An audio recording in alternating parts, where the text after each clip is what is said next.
Alright. Cool, let's do it. Do you want to buy a film camera but don't know how to use it or which one to get? Then keep watching.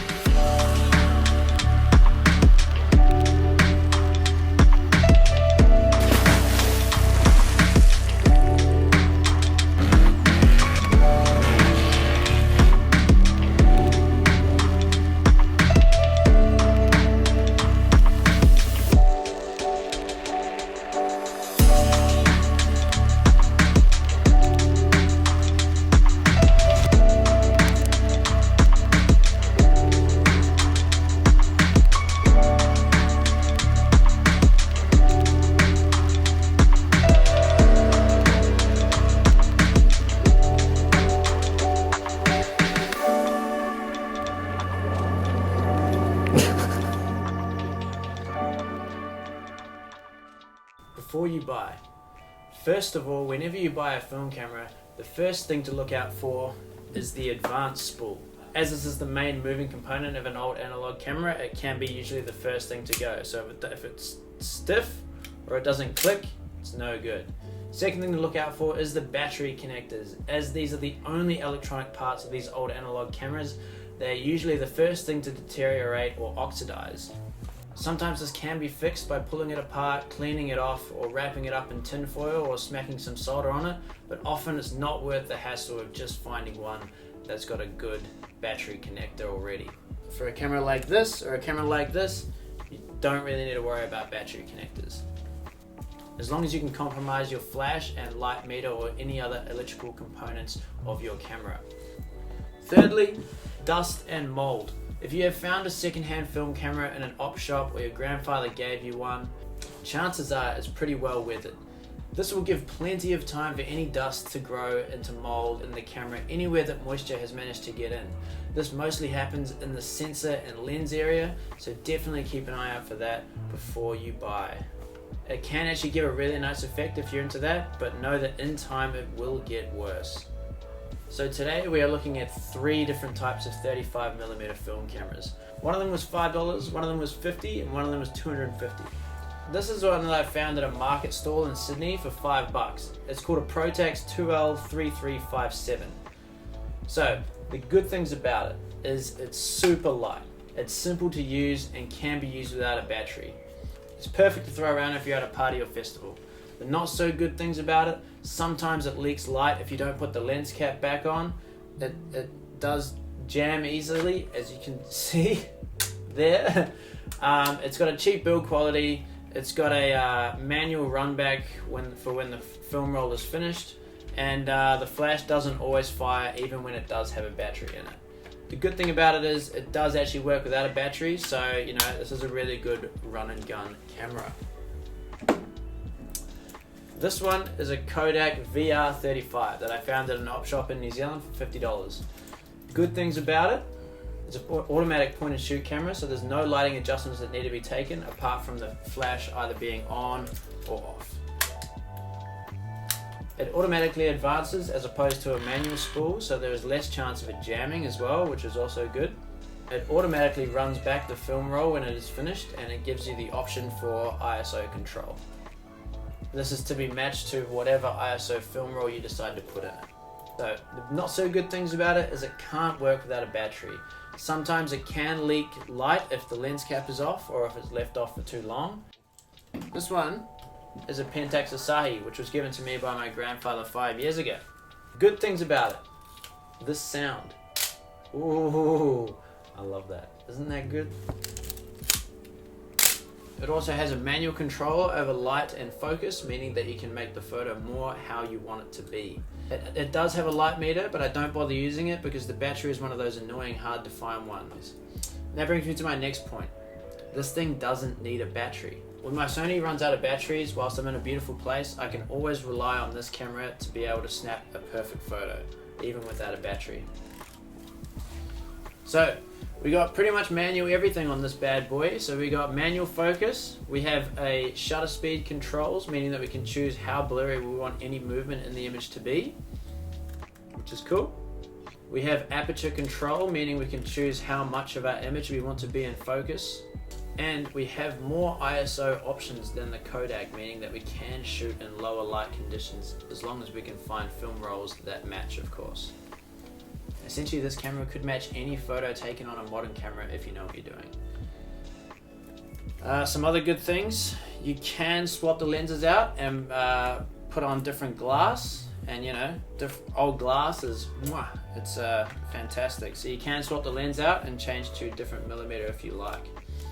It has traveled around the world with me for the last 5 years, and it is very sturdy and very strong. It has a great build quality, and they really don't make things like they used to, that's for sure. One could almost say this is the Toyota Hilux of film cameras. Sometimes falling apart, but you know, you can always just put it back together again.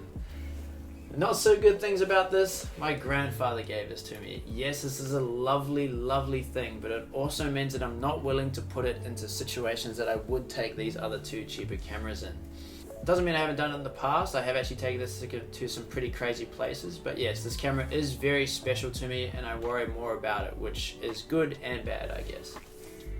It is sturdy and very strong, and it's made with old metal, and that also means that it's very heavy. Mix that in with additional lens options, and it can be a bit of a brick in the camera bag.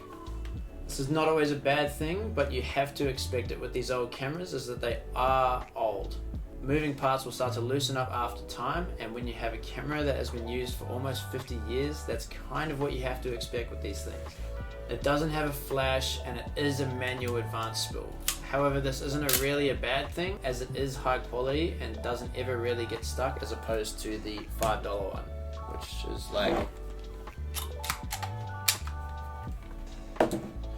The advanced spool is also broken on this one, which is, yes, very annoying because sometimes it ruins a really good photo, but this thing is ancient, so it is expected, and I have used it rigorously, so I do understand it. It has also forced me to make the most out of a bad situation. By combining the panoramic images produced by this camera, mixed in with Photoshop, it creates something really unique, and I'm really happy with what this camera has done for me. So, quality of photos. The winner is clear, and it's with its high build quality and lens options, the answer of photo quality is and will almost always be the Pentax Asahi, the higher range camera, of course. However, it can easily differ even if just one setting is wrong, or if the camera is out of focus. This camera, whilst it can produce the best image, also has the most capacity to go wrong if you don't know what you're doing.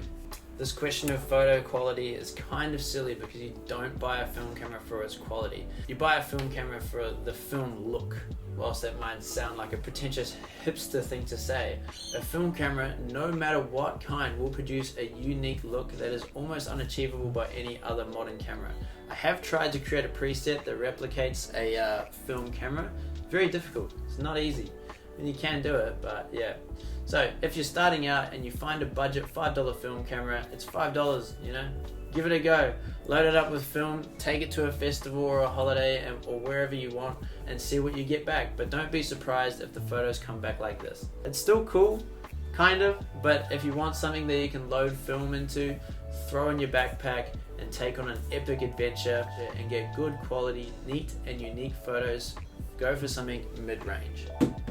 If you want that full hipster experience and that lush sounding shutter click, or you're just looking for more manual options, then something like the Pentax Asahi is probably more in your basket.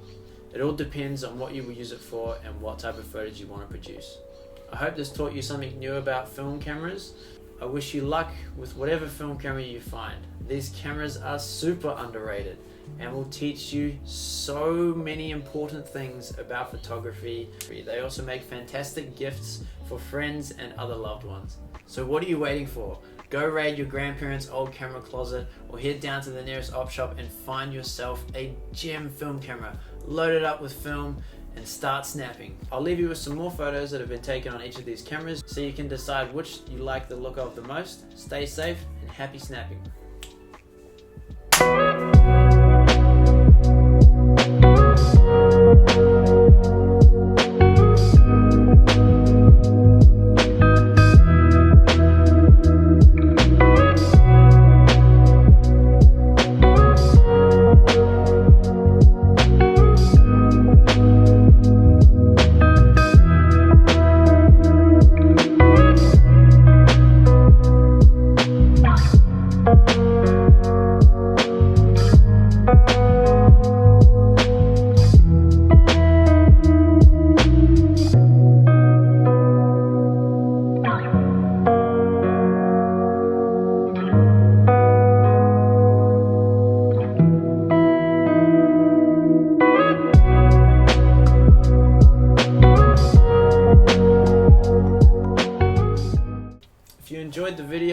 something new, feel free to like it or share it with your friends. I don't know. I don't really care. It's likes or shares. It's whatever.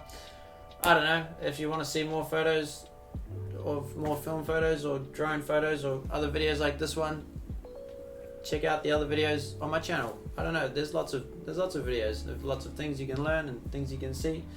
I don't know. If you have any questions, drop them in the comments below. Otherwise, feel free to check out some of my other videos. That's it.